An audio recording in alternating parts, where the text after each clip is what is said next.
Our next presentation is on transformation in the finance function by Mr. Anurag Jain, co-founder and executive director at KredX. An IIT Kanpur alumnus with several years of experience with Oracle and HSBC, where he was Assistant Vice President of Decisioning Technology, Anurag went on to join his family business, which he successfully ran for over 2 years before founding KredX. Armed with deep insights into the technological landscape, he found KredX India's leading invoice discounting marketplace in 2015. Through KredX, Anurag aims at bridging the gaps in the SME sector in terms of payment delays that translate into operational difficulties for businesses. Since founding KredX, the company has been featured among the top 100 leading global fintech innovators in the KPMG H2 Ventures 2017 Fintech 100 list, the top 50 ventures in the Smart CEO Startups 50 India 2016 program, Sutra HR's top 100 startups to watch in 2017, and many more. With a huge round of applause, let's welcome Mr. Anurag Jain on stage, please.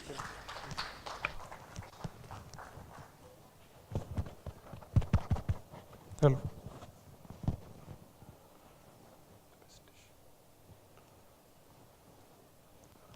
Okay. Am I audible at the back?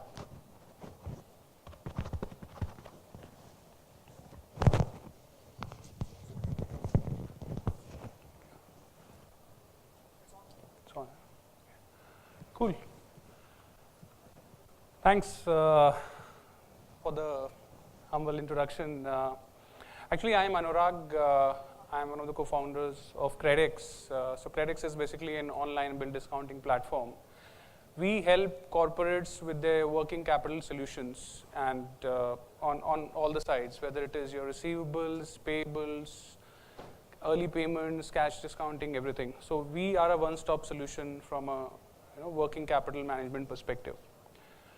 But that is not what I'm here for.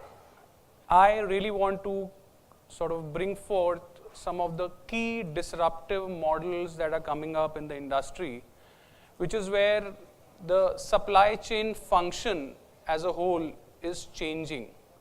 So the way it has been happening for the last couple of decades, things are changing drastically.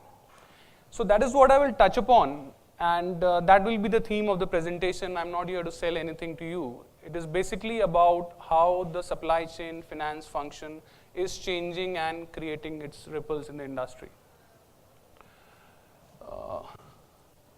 I think this is the wrong one that you've put in.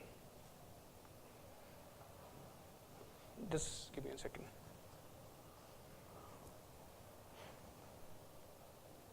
Just give me a minute.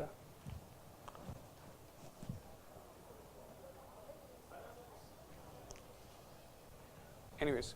So I'll continue my discussion. So basically, when you look at the supply chain finance, over the last couple of decades has been basically embroiled with a lot of potential flaws, a lot of problems around how it is being executed by the institutions, how it is being dealt at the corporate level, and how are the vendors taking it at their level.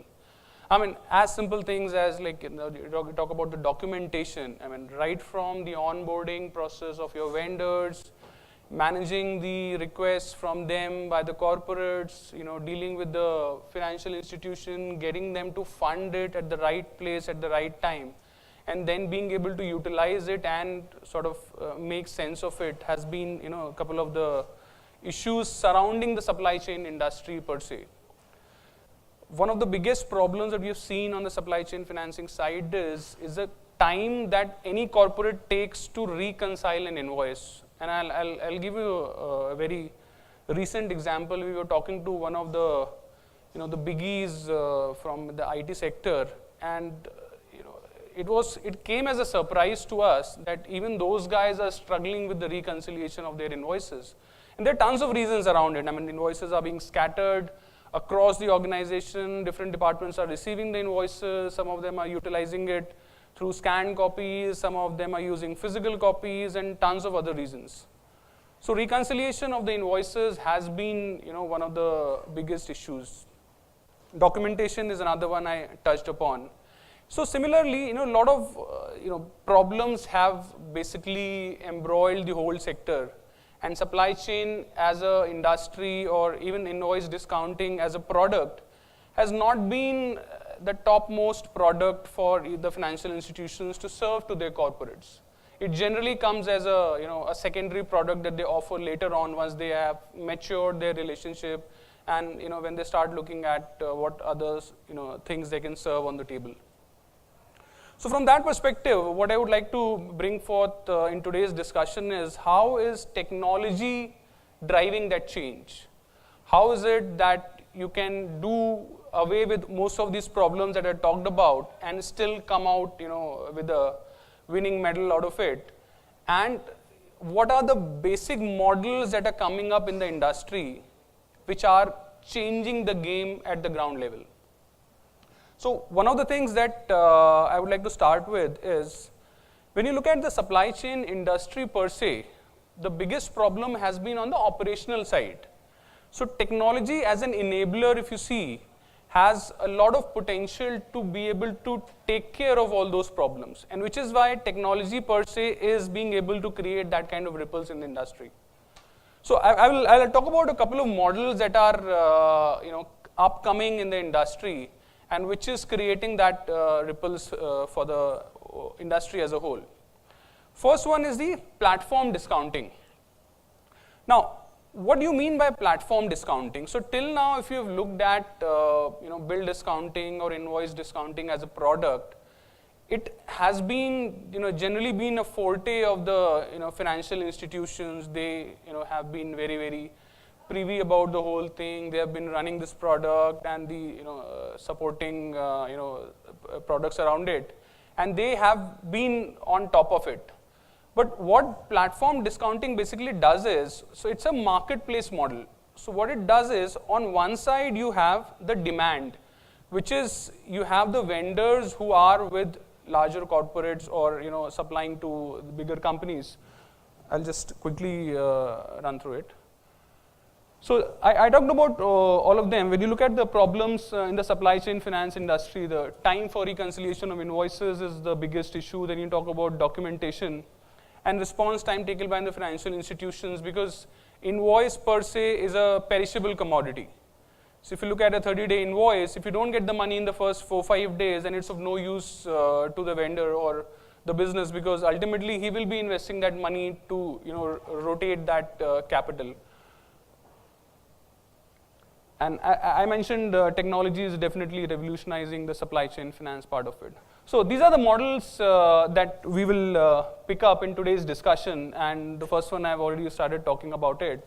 So one of them is platform discounting, then we will talk about dynamic discounting, and we'll also look at how blockchain as a solution can help the supply chain finance industry, because supply chain finance has been a very good use case for the blockchain.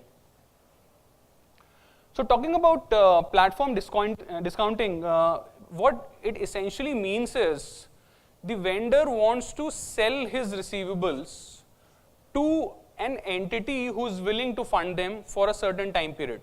So let's say, for example, you have a 60-day invoice, and there's a vendor of Tata Steel who supplies the goods or renders the services to Tata Steel and gets an approval on the invoice that they've raised to Tata Steel, mentioning that they will get the payment in 60 days.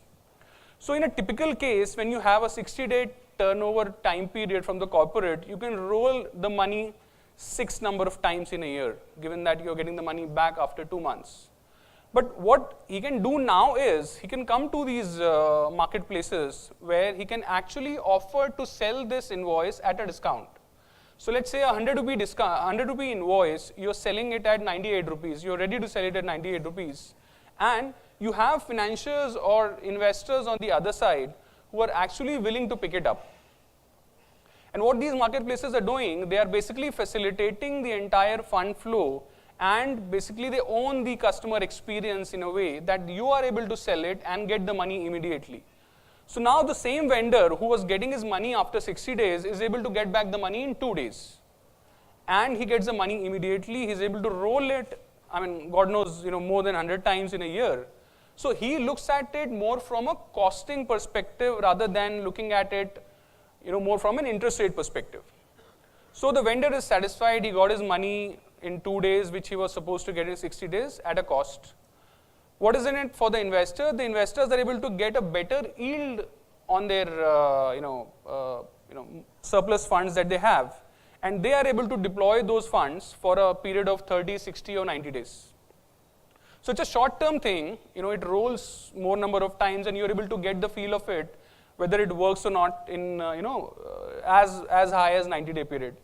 So sale of receivables to a network of investors through an online technology platform with recourse to the seller at a cost. So that is what sums up the, the platform discounting.